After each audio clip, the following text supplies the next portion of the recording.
I wasn't lazy. I wasn't stupid. My mind just wouldn't stay still. I grew up in a small town. I was 17 years old, and even back then, my heart carried big dreams. I didn't want fame or easy money. I wanted to become a teacher. I wanted to help kids understand the world, to grow with confidence instead of fear. But there was one problem I couldn't escape. My mind never stayed still. Every morning, I sat down with my books, telling myself, today will be different. I opened a page. I read a sentence, sometimes two, and then my attention slipped away. A bird outside the window would catch my ear, and suddenly my thoughts were following it.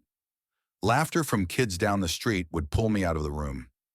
My mind wandered to food, to friends, to games, to memories, to ideas that had nothing to do with the words in front of me. I couldn't finish a single page. Not one. My father, Michael, worked as a farmer. He left early every morning and came back exhausted in the evening. His hands were rough, his back was tired, but his love for me never faded. He watched me sit with my books day after day, learning nothing, and I could feel his worry even when he didn't speak. He used to tell me, firm but quiet, that a restless mind never reaches its destination. His voice sounded strict, but his eyes gave him away. He was scared.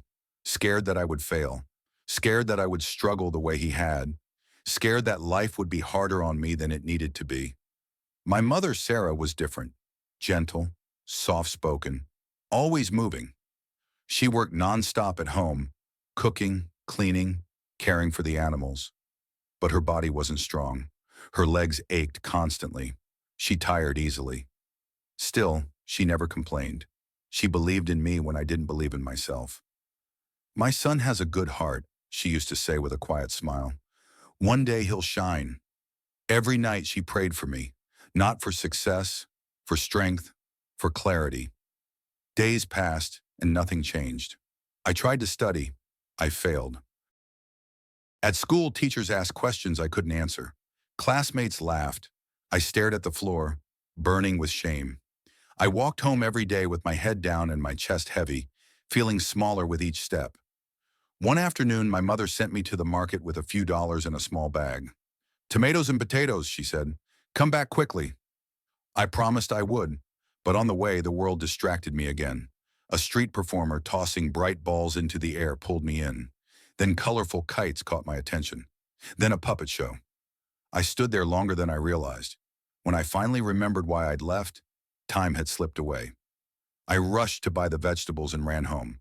My father was waiting outside, arms crossed, face tight. Where were you? He shouted. You went to buy two things. That should take 10 minutes. You were gone for 2 hours. I had no excuse, no explanation. I just stood there. My eyes filled with tears. I felt useless. I felt broken. I hated myself for not being able to change, even though I wanted to more than anything. That night after I fell asleep, my parents sat together and spoke in low voices. Our son isn't lazy, my mother said. He has a good heart, but his mind is like a wild horse. My father nodded. I know. I've tried being strict.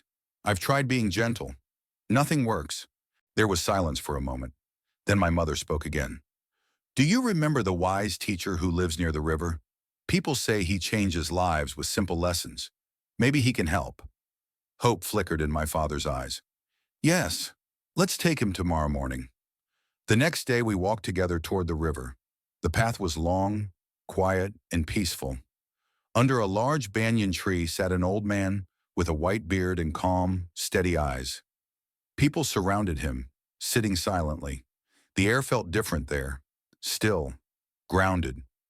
We stepped forward and bowed respectfully. The teacher smiled gently. Sit, my children, he said. What brings you here? My father spoke. This is my son. He's kind and capable, but his mind never settles. He can't focus, and we're afraid for his future. The teacher turned his gaze toward me. There was no judgment in his eyes, only understanding. Come closer, he said. I moved forward and sat in front of him. Then he asked me a question that would change everything. The teacher looked at me and spoke gently. Tell me, he said, what's happening inside you? My voice came out quiet and heavy. I want to learn. I want to make my parents proud. I really do. I pause, swallowing the knot in my throat. But my mind won't listen to me. It runs everywhere. I start things and never finish them. No matter how hard I try, I lose control. I lowered my eyes. I feel like a failure. He listened without interrupting. No judgment, no impatience. When I finished, he nodded slowly. I understand, he said. Many people struggle with this, especially at your age. Then he added calmly, and there is a solution. He reached into a small cloth bag beside him and pulled out a white candle and a box of matches. He lit the candle carefully. The flame flickered, alive, moving with the soft morning air. He placed it on a flat stone in front of me. Now, he said, do something simple. Just watch the flame. Nothing else. I frowned slightly. That's it? I asked. Just look at it? He smiled. Try. I fixed my eyes on the flame. For a moment, it felt easy. Too easy. Then my thoughts slipped away. Home, food, sounds from outside, friends, memories. After about a minute, the teacher spoke again. Stop. Where was your mind? I felt embarrassed. Everywhere, I admitted. I couldn't keep it on the flame. He nodded. Exactly. He leaned forward slightly. Your mind is like a wild horse, he said. It's never been trained. It doesn't know how to stay still. Then he looked at me with steady confidence. But it can be trained. He pointed to the candle. This flame represents your goal, your future, your dream, and your thoughts are like the wind. When the wind is strong, the flame shakes. He paused, letting it sink in. A weak, undisciplined mind can't protect the flame, but a trained mind can. His voice stayed calm, but every word landed. When you practice focusing on this flame, you are training your mind to stay with one thing. This small habit can change your entire life. Something shifted inside me. For the first time, I understood the truth. I wasn't stupid. I wasn't lazy. My mind was simply untrained. The teacher handed me the candle. Take this home, he said. Every morning when you wake up, light it. Sit quietly and watch the flame for 10 minutes. He continued. Do the same every night before you sleep. Every day. No excuses. Don't miss a single one. Then he looked straight at me. Come back in 1 month. I held the candle carefully, like it mattered more than anything I'd ever owned. I bowed deeply. I will do it, I said. I promise. My parents bowed too, gratitude written all over their faces. For the first time in a long while, they looked hopeful. On the way home, I kept the candle close to my chest. Something new was growing inside me. That night, I sat alone in my small room. I lit the candle and placed it in front of me. The flame moved gently. I took a deep breath and focused. It was hard, painfully hard. My mind ran off within seconds. Dinner, school, the dog barking outside. Again and again, I pulled my attention back to the flame. Again and again, it escaped. 10 minutes felt endless. When I finally finished, I was exhausted, but I didn't quit. And for the first time, I felt proud. The next morning, I woke up early. I lit the candle again. I sat down again and watched the flame. That morning felt different. My mind still tried to drift, but I noticed something new. I could bring it back faster. I didn't feel defeated anymore. I felt in control. From the doorway, my mother watched quietly. She didn't say a word, but I saw tears in her eyes. Not sadness, relief. Days passed. I practiced every morning and every night. Some days were smooth. Other days felt like a battle. There were moments I wanted to quit, moments where it felt pointless. But then I remembered my parents' tired faces. I remembered the calm certainty in the teacher's voice. So I kept going. Slowly, things began to change. At school, I found myself actually listening, not forcing it, just listening. I finished my homework.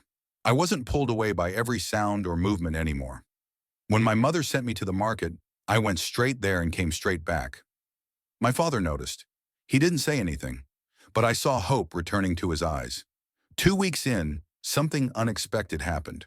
The teacher asked a difficult question in class. Before, I wouldn't have even tried, but this time I had been paying attention. I raised my hand. I know the answer, I said, and I was right. The room went quiet. Then my classmates clapped. In that moment, something powerful settled inside me. Confidence. Not loud, Not arrogant, real. The journey wasn't easy, though. One afternoon, on my way to the market, I saw my friends playing. They called out to me, laughing, telling me to join them. In the past, I would have dropped everything. That day, I stopped. I remembered the flame. I remembered my promise. "I'll come later," I said. "I have something to finish first." They laughed. I didn't. I finished my work. Then I went to play. That small decision made me stronger than any game ever could. 4 weeks passed. I wasn't perfect. I still made mistakes. But every day, I was better than the last. My mind stopped feeling like my enemy. It became my partner. When the time came to return to the teacher, my parents and I walked back to the river. He sat under the same tree. When he saw me, he smiled. "Tell me," or he said, "how was your practice?" I spoke clearly. The first week was brutal. I wanted to quit, but I didn't. The second week was easier. By the third week, I felt the change. I paused. "I can focus now. I finish what I start. I feel strong inside." I bowed my head. "Thank you." He smiled wider. "I didn't change your life," he said. "You did. The candle was just a tool. The discipline was yours." He looked at me with pride. "Never forget this. Your mind is the most powerful thing you own. If you guide it, your life follows. If it controls you, you struggle." Those words stayed with me. When my father placed his hand on my shoulder, I felt it shake. He was smiling, relaxed, for the first time in years. My mother hugged me tightly and whispered, "I always knew you would shine." I kept practicing. Months passed. When the big exam arrived, I sat calmly. Before writing, I closed my eyes and pictured the flame. Then I began. No distractions, no panic. I finished with confidence. 2 weeks later, the results came. I had the highest score in my class. The same students who once laughed now looked at me with respect. I ran home, paper in my hand. My father hugged me tightly. His voice broke when he spoke. "I'm proud of you." Years later, I became what I once dreamed of becoming, a teacher. And whenever a student struggles to focus, I tell them my story. I hand them a candle. And I teach them the same lesson. This isn't just my story, it's ours.